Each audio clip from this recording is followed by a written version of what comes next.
बिस्मिल्लाहिर्रहमानिर्रहीम। मैं ये बात रिकॉर्ड पर लाने के लिए बना रहा हूँ कि आजकल में खुदा ना खास्ता मुझे कोई नुकसान पहुंचता है, मेरी टीम के किसी मेंबर को कोई नुकसान पहुंचता है, हमारे किसी साथी की जान जाती है, तो कानून नाफिज करने वाले इदारों को ये मालूम हो कि इसके पीछे कौन हो सकता है। वैसे तो 8 साल में टीम सरेआम ने जितने भी जराइम पेशा अफराद को बेनकाब किया, उनमें से जिसका भी बस चले वो हमें गोली मारने से कम नहीं करेगा। हर एक हमारी जान का दुश्मन है। सोशल मीडिया पर भी ये लोग इनके हवारी अक्सर कैंपेन्स चलाते रहते हैं। लेकिन ये मामला जरा मुख्तलिफ इस तरह से है कि मेरे दाएं जानिब आप जिस शख्स को देख रहे हैं, ये पुलिस यूनिफॉर्म भी जाली है, ये शख्स भी जाली डीएसपी है, इसकी गाड़ी पर लगी सरकारी नंबर प्लेट भी जाली है, और ये और इसके जाली पुलिस एहलकारों का गैंग इगवा बराए तावान का काम करता था, जिसे 3 साल पहले टीम सरेआम ने अपनी जान लिटरली हथेली पर रखकर बेनकाब किया था।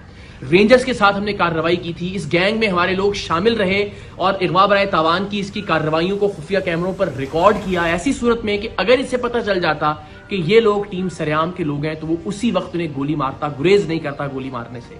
क्योंकि उन्हीं कार्रवाइयों के दौरान जब हम ये खुफिया कैमरे पर रिकॉर्डिंग कर रहे थे, इसने एक लड़की को अगवा करने के दौरान मुजाहमत पर उसे बेझिझक गोली मार दी थी और फिर बाद अज़ां वो अब्बासी शहीद अस्पताल में जेर इलाज भी रही थी। 3 साल पहले जुलाई ही में हमने इसके खिलाफ कार्रवाई की। रेंजर्स के साथ अंडा मोड़ पर इसका अगवा बराए तावान का जो अड्डा था उसे बेनकाब किया।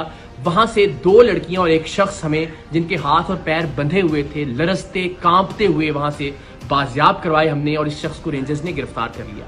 इसकी गिरफ्तारी के बाद यह पता चला कि इस पर कत्ल के 3 मुकदमात, कम से कम 3 मुकदमात मुख्तलिफ थानों में दर्ज हैं। उन थानों की पुलिस आई, इंटेरोगेट किया और इसको गिरफ्तार कर लिया अमली तौर पर उन 3 कत्ल के मुकदमात में भी।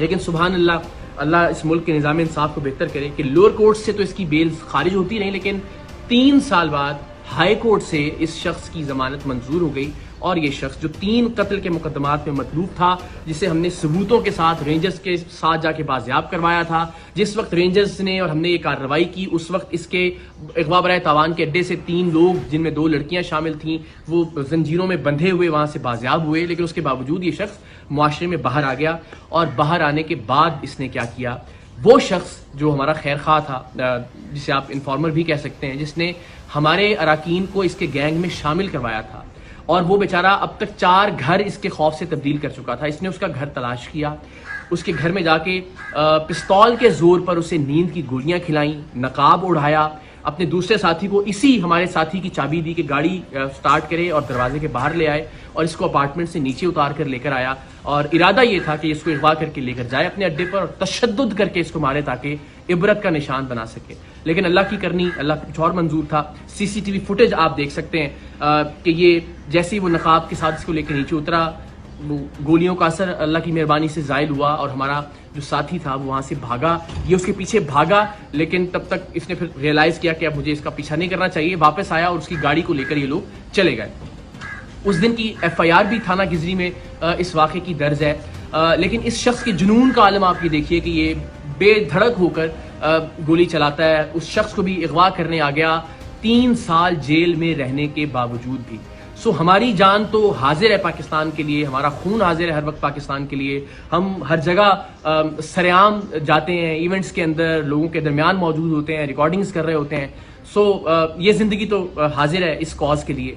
लेकिन इस बात से बहुत तकलीफ होगी कि खुदा न खास्ता प्रोग्राम सरेआम की वजह से प्रोग्राम से वाबस्ता किसी टीम मेंबर या किसी खैर खा की जान चली जाए, नाहक जान चली जाए। तो आप सबसे मेरी ये रिक्वेस्ट है कि अब तक हमने जो भी कंट्रीब्यूट किया है सोसाइटी के लिए, हमने कभी कुछ नहीं मांगा। मेरी सिर्फ ये रिक्वेस्ट है कि अगर आप में से कोई भी शख्स इस शख्स को जानता है जिस पर 3 कत्ल की FIR हैं, अब इस अगवा की कोशिश की FIR भी हो गई, जो हमने लोग बाजियाब करवाए थे रेंजर्स के साथ जाकर, उसकी FIR भी मौजूद है। इसके क्राइम के तमाम तर रिकॉर्डिंग्स भी मौजूद हैं। अगर आप इसको जानते हैं, इसके ठिकाने के बारे में जानते हैं, तो प्लीज़ पुलिस की हेल्पलाइन पर या रेंजर्स की हेल्पलाइन पर आप ज़रूर कॉल करके बताइए इस शख्स के बारे में, ताकि इसको गिरफ्तार किया जा सके। वंस अगेन, मेरी ज़िंदगी का मामला नहीं है और ना ही मेरी ज़िंदगी का मसला है। अल्लाह ने चाहा तो ज़ाहिर जुरात कब्र में है, हमारा ईमान है, हमारा यकीन है कि उसे कोई टाल नहीं सकता। लेकिन किसी ऐसे शख्स की जिसने नेक नियति के साथ टीम सरेआम की मदद की, या टीम सरेआम की बाकी अराकीन जो प्रोड्यूसर्स हैं, डायरेक्टर्स हैं, उनको किसी तरह का नुकसान पहुंचे, तो ये बड़ा नाकाबिले तलाफी नुकसान होगा मेरे लिए ज़िंदगी भर के लिए। तो आप सबसे रिक्वेस्ट है, प्लीज़ इस शख्स के बारे में आप कोई भी इंफॉर्मेशन रखते हैं तो आप शेयर कीजिए। कम से कम ये जरूर कीजिए कि इस वीडियो को मैक्सिमम शेयर कीजिए अपने व्हाट्सएप ग्रुप्स में, सोशल मीडिया पर, ताकि ज्यादा से ज्यादा लोगों तक ये पहुंच सके और शायद किसी ऐसे शख्स तक ये पहुंच जाए जो इस शख्स के बारे में, जो जाली डीएसपी है वजी, इसके बारे में कोई मालूमात पुलिस को या रेंजर्स को दे सकता हो। बाकी मुझे, मेरी टीम को और ख़ास तौर पर हमारे साथी को अपनी दुआओं में याद रखिए। अल्लाह ताला पाकिस्तान का हामी और नासिर हो। पाकिस्तान जिंदाबाद।